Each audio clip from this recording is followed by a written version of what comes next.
Во државата се зголемува клубот на нови стартап фирми. Се повеќе креативни луѓе со идеи за одважување и докажување да започнат нов собствен бизнес. Каква е стартап заедницата во Македонија? На оваа тема ќе разговарам со претседателот на Стартап Македонија Игор Мачов. Македонската стартап заедница се развива со навистина брзо темпо. Се смета дека она кое што со Стартап Македонија го работи, имаме повеќе од 160 стартапи регистрирани на нашата платформа, но повеќе од 300 компании како стартапи реално действуваат во границите на Република Македонија. Компаниите значително функционираат и работат на надворешните пазари, поради тоа што креираат решенија кои што се за глобалниот пазар и многу често сакаат да излезат надвор затоа што моќта да ги пласираат решенијата на овдешниот пазар е многу мала. Но во однос на тоа каде се наоѓаме според Западниот Балкан, навистина не сме многу далеку, заедно со Србија, може да кажеме предничиме од земјите што се од Западен Балкан, што од поддршка, што од пристап до финансии, но не е доволно, потребно е многу повеќе да се вложува за ваквиот тип на компании навистина да направат импакт на индустријата и на економијата во која што живееме. Кои се македонските иноватори? Во кои сектори најмногу доминира? Најголем дел од секторите се кои што го допира делот на информациски технологии, значи IT компании кои што развиваат решенија и имплементираат дали тоа било вештачка интелигенција или ја вметнуваат во полето на биотехнологии, но она што го гледаме дека ние како Македонија знаеме да решаваме проблеми. Сме се докажале со тоа како сервисна индустрија, компаниите тука кои што работат во IT индустријата, решаваат проблеми и креираат решенија за најголемите Fortune 500 компании. Направивте една дигитална платформа, колку мали фирми се приклучени кон неа и каков е бенефитот од тоа? Значи, платформата беше еден начин како да може на едно место да ги собереме сите ресурси кои што се достапни за стартап компаниите. Затоа со поддршка на USAID уште во 2017-18 година се направи едно истражување со кое што истражавме што е стартап сцената, а потоа следуваше и креирање на стартап платформата на која што сега членуваат повеќе од 160 компании и повеќе од 50 понудувачи на сервиси. Тука станува збор за акселератори, инкубатори, разни сервис провайдери кои што даваат едукации, инвеститори и тоа се на едно место може да биде достапно за оние компании што се регистрирани. Дали во овој период македонскиот предприемачки дух воглавном доминира дигиталниот свет?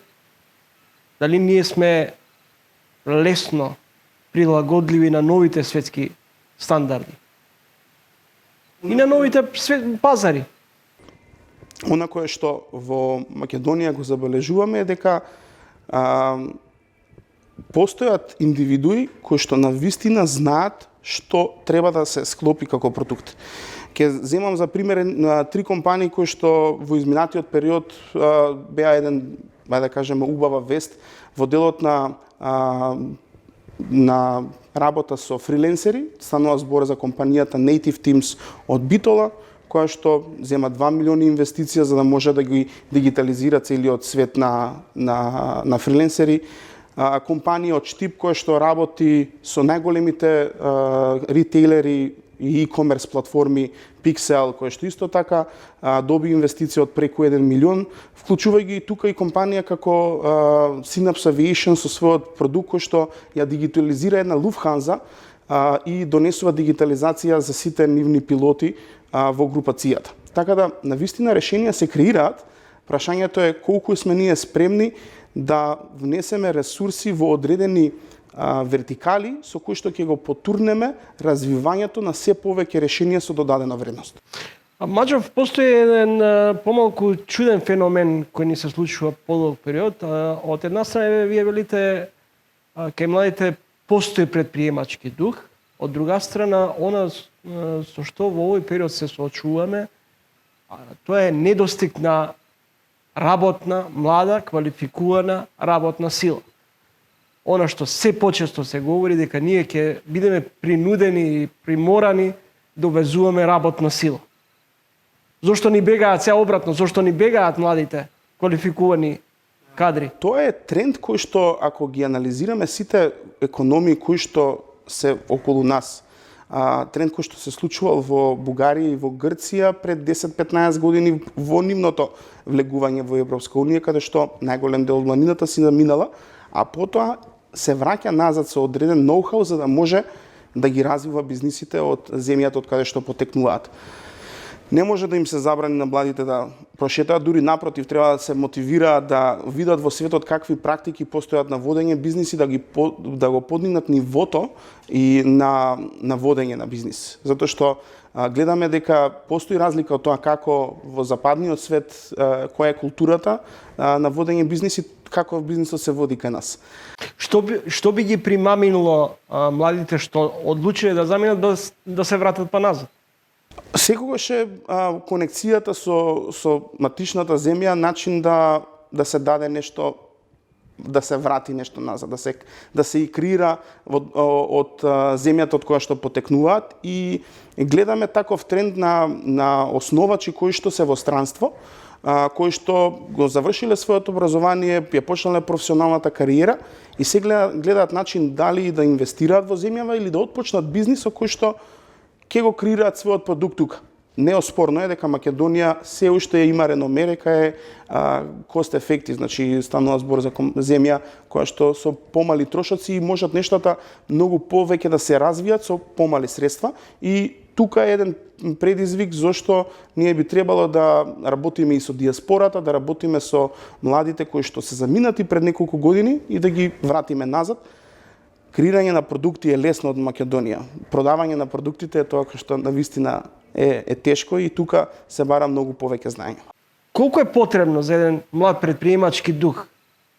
Му се потребни средства за да инвестира, а при тоа со текот на времето да го надогради бизнисот или да го прошири бизнисот? За да се отпочне еден бизнис треба прво да се креира решение за одреден проблем. И тука е убавата работа дека ние може да го развиваме бизнисот и додека работиме за некого, или додека сме во фриленсер, или доколку работиме сервиси за одредени бизниси. Локалниот пазар е мал, но и затоа гледаме многу повеќе компании кои што се ориентираат кон странскиот пазар и започнуваат со нешто што се вика minimum viable product. Тоа е решение кое што решава минимум проблем на одреден бизнис, и во таква фаза всушност се прави некаква валидација. Средствата до моментот на валидација не мора да бидат големи. Тоа е всушност времето кое што самиот основач треба да го вложи, но тука доаѓа момент кога треба да се инвестира во креирање на тим, креирање на структура за продажба, кога треба да се представува решението, и затоа се многу битни структурите за финансирање, дали тоа биле државна помош, слушаме фондот за иновации на некој начин ги подржува возниците, но значителен е улогата на приватниот капитал. Тука се ангел инвеститори и венчер капитал фондови кои што навистина даваат некој вид на каписла и гориво за да може компанијата да го постигне тоа што го сака, односно навистина да порасне во стабилен бизнис. Господин Маџов, се поинтересен е пазарот на вештачка интелигенција. Каде сме и како се развива овој оддел? Во овие неколку месеци навистина бележиме еден голем отскок на вештачката интелигенција, односно се вклучува GPT-3 и GPT-4 за оние кои што не знаате, еден исчекор во креирање на содржина само со комуницирање со вештачка интелигенција. Тоа е нешто навистина ново кое што многу брзо и нашите компании го прифаќаат и креираат решенија за да можат да понудат навистина конкурентни продукти.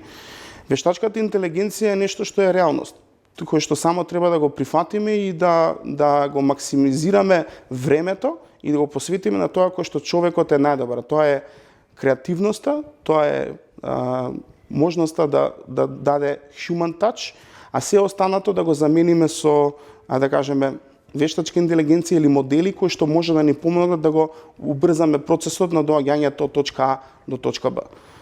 Како тоа Македонија го го вреднува. Се креираше пред некоја година иницијатива за стратегија за вештачка интелигенција, која што се уште не е доразвиена, но се надевам дека ќе добие форма.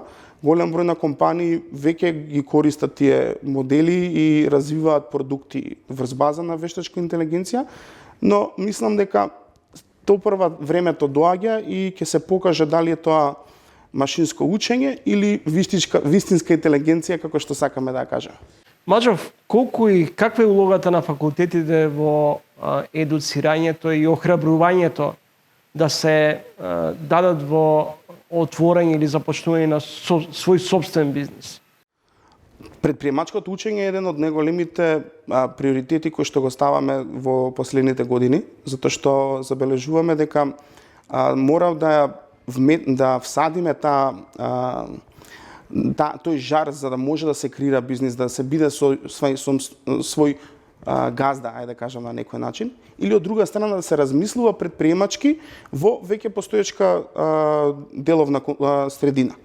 Ние имаме неколку иницијативи кои што ги имаме започнати уште од средното образование, не само на факултетите. Значи, тоа е потребно уште во средното образование да започне, посебно во техничките школи, на факултет да може да биде вмрежено помеѓу веќе постоечкото образование кој што се има со предметите и поврзување на факултетите. Значи не може само предприемништво да се предава на факултетот за информатичка култура и само да се предава на економија и бизнис, а тие две групи на студенти никогаш да немаат меѓу себе никаква интеракција. Каде што има центри на знаење, таму има и креативност. Таму има и креирање на бизниси. Бизнисите кои што се креираат се најчесто од оние во Стартап Македонија, Штип, Охрид, Битола, Скопје, Тетово. Може да се најде добар патерн кој што е дека таму е жариштето и бројот на таленти голем, од кој што може да се избере и да се порасне. Имавме искуство кое што по една студиска посета во Јапонија, заклучокот беше дека нивниот едукацијски систем не е за да се повтори тоа кое што во книгата го има, туку да може да се употреби во некоја нова средина и колку може повеќе да се унапреди работењето на веќе постоечката, да речеме, бизнис структура со знаењето кое што го има студентот добиено. Така да ги вреднуваа колку они ќе го подобрат работењето на компанијата, отколку колку ќе го репродуцираат знаењето кое што го добиле од книгите. И тоа е некој начин на разликата во едукацијскиот процес, кое што треба да биде да превземеме како добро искуство за и кај нас да видиме поголем број на млади кои што креативно размислуваат. Ви благодарам за гостувањето во емисијата. Благодарам. Поштовани личи, тоа беше Игор Маџов, председател на Стартап Македонија.